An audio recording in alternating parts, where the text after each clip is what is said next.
이번 시간에는 레인지에 대해서 알아볼게요.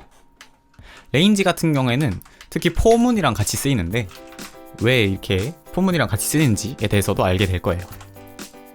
예를 들어서 이런 프로그램이 있다고 합시다.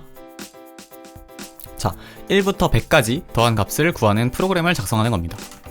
그러면 어떻게 되냐면 일단 i가 1부터 100까지 갈 동안 i를 모두 더해서 이 sum이라는 변수에다가 넣어놓고 이걸 할 때마다 i를 1씩 더해서 i가 100까지 올라갈 수 있게 이런 식으로 한 다음에 그 더한 값을 출력하면 되겠죠. 그래서 이렇게 실행을 해보면 1부터 100까지 더하면 5050이다 라고 이렇게 나오는 걸 보실 수가 있습니다. 그런데 이 값이 이렇게 바뀔 수가 있겠죠. 1부터 만까지 더하면 5000만 5000이구나 이렇게 알 수가 있습니다. 그런데 여기 보시면 i의 움직임을 이렇게 직접 구현을 했어요. 이런 식으로 1부터 만까지 i가 올라가면서 그 모든 i에 대해서 어떤 작업을 수행하는 그런 경우에는 이렇게 4줄의 while문이 필요합니다. 그런데 프로그래머들이 이런 상황을 자주 접하게 됐는데 이런 상황을 접하면서 이 i가 어떤 식으로 움직여야 되는지 직접 이렇게 설정을 해야 된다는 게 귀찮다고 느꼈어요. 그래서 어떤 걸 만들었냐면 레인지라는 걸 만들었습니다. 레인지의 사용법은 포랑 같이 알려드리는 게 좋아요. 왜 그러냐면은 레인지가 리스트를 만들어주는 그런 매크로라고 생각을 하시면 되거든요. 예를 들어서 i in range an 이라고 한 다음에 print i를 해볼게요.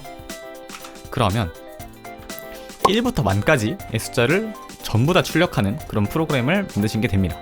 만은 너무 많으니까 10이라고 한 다음에 한번 그 출력 값을 분석해 볼게요. 일단 프로그램에서 숫자의 시작은 0이기 때문에 0부터 이 프로그램이 실행되게 됩니다. 근데 여기에 10이라고 써있죠. 그러니까 10개의 숫자가 0부터 10개의 숫자니까 9까지죠. 10개의 숫자가 이렇게 출력되는 걸 보실 수가 있습니다. 그랬을 때 이 값은 1부터 만까지니까 1부터 10까지를 더하는 프로그램이라고 했을 때 0부터 9까지니까 이 전체의 숫자에 1씩 더한 다음에 그걸 sum에다가 더해줘야 되겠죠. 이렇게 한 다음에 sum을 실행하면 55 1부터 10까지 더한 값이 55구나 이렇게 나오는 걸 보실 수가 있습니다. 보통 레인지는 이렇게 값을 하나만 넣고 사용을 하는데 레인지는 값을 여러 개 넣고도 사용하실 수가 있어요.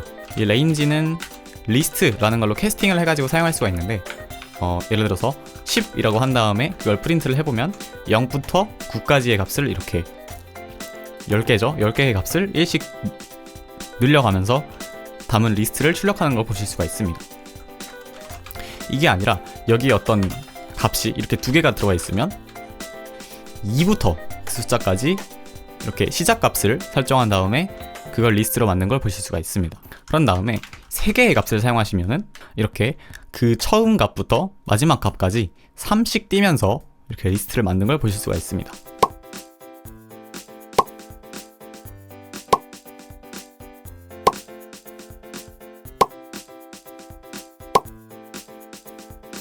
보통 이 레인지 같은 경우에는 첫 번째 있는 이 인자를 하나 넣은 이 레인지를 가장 많이 사용을 하고요. 그리고 인자 2개, 3개 넣은 레인지는 그렇게 많이 사용하지 않는데 어쨌든 이런 게 있다는 거 알아두시면 좋을 것 같아요.